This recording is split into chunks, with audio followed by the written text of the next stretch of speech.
Registration is a fundamental skill in building prints and creating imagery. All registration systems have their own unique strengths and weaknesses, and should be employed when and where they will have the most benefit. Any registration method is only as good as the printer who is using it. Registration should be well thought out, and one of the first considerations of the printer when beginning a project. Paper size and placement, where the image is drawn on the printing element, and many other decisions made early in the process are a factor of the registration method utilized.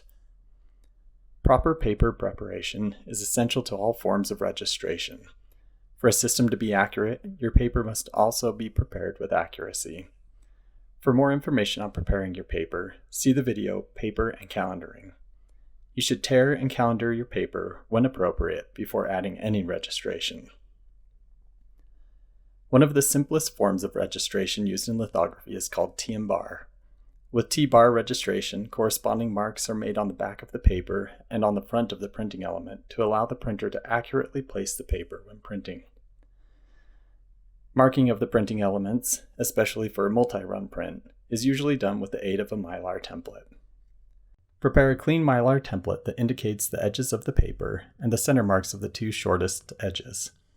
Designate the mark on the side of the paper that will run through the press first as the T.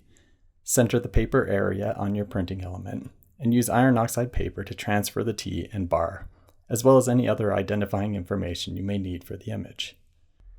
On the T side, transfer a minimal amount of line to indicate the edge of the paper. Remove the Mylar and gently scratch these marks into the printing element. These marks should be visible, but not deep enough to feel. Repeat this for each printing element. To mark your paper, first jog a stack of 10 or less prints to align the edges, and then stagger them evenly. Mark the centers of the short sides. Jog your stack again, stagger it in the other direction, and mark the remaining sheets.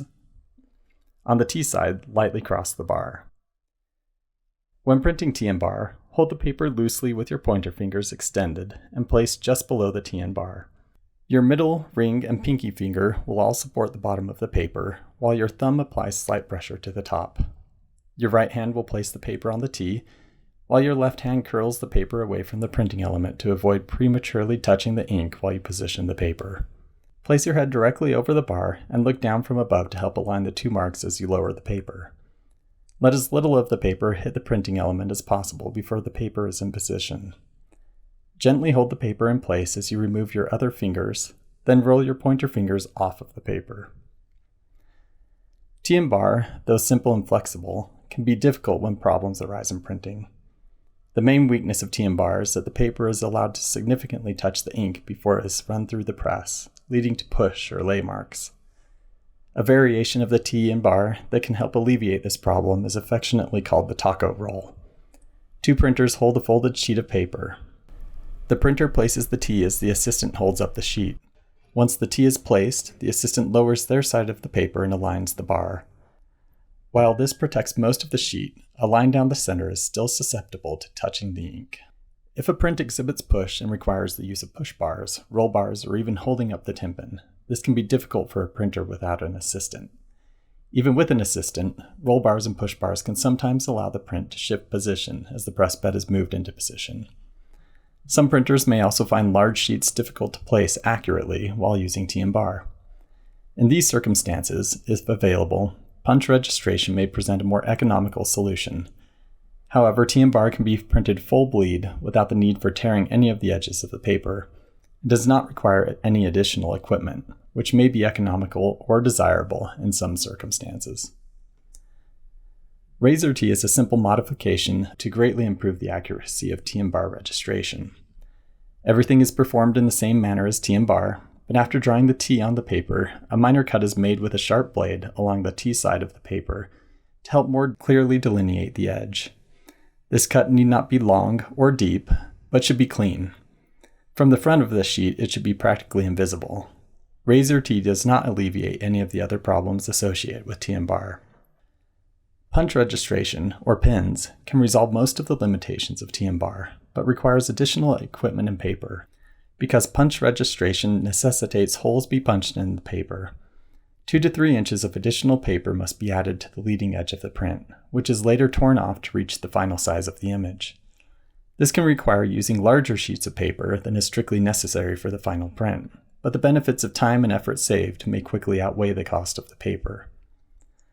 Punch registration works best when the maximum amount of holes on the sheet are placed further apart on the paper. To prepare your matrix, mark the center on the short side of the front of your matrix. Align the mark with the chosen guide on the punch and press firmly down on the punch handle. Punch your plate face up. To prepare your paper, tear and mark the short edges as you would for T and bar without crossing the T.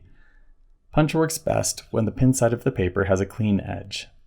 Cut or tear the edge of the paper to be punched to improve the accuracy of the punch. Tape the front of the punch edge of the paper to help reinforce and protect the holes during printing. With the paper printing side down, align the center marks of the paper to the same mark on the punch you used for the matrix. Push the paper evenly into the back of the punch. Square the paper with the trailing edge and press down firmly on the punch handle. Punch each sheet individually. To punch mylars, place a scrap of plate under the mylar to help prevent the mylar from warping when punching. If using punch registration on a stone, you will need to make and affix a portable pin strip to the stone, aligning it carefully with a mylar template. Punch the edge of an old plate and cut a 1-inch strip off of the end. Line up the mylar with the image, affix it in place the pin strip under it, and insert the pins into the holes. Tack the pin strip in place with tape, fold back the mylar, and proceed to secure the pin strip in place. When placing your paper for printing, hold up the trailing edge of the paper while carefully placing each hole on a pin. Gently lay the paper down from the pins toward the back of the press. If push has been an issue, you may choose to hold up the tympan or employ a push bar or roll bars, which is facilitated by the use of pins. When sponging, avoid the area of the pins to ensure that there is no excess water that can cause the paper holes to expand and immediately reduce the accuracy of your registration. Punch registration can be difficult in the hands of beginners. Caution should always be exercised when learning to use punch registration. Scraper bars, tympans, and rollers are frequently damaged by inexperienced users rolling or printing over the pins. At times you may need to print a sheet that is larger than the printing element.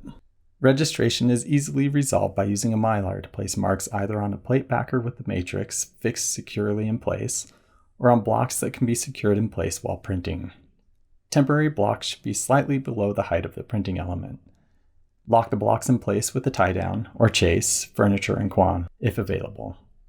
Align the mylar with the image, tape it down, and transfer the registration marks or place the pin strip.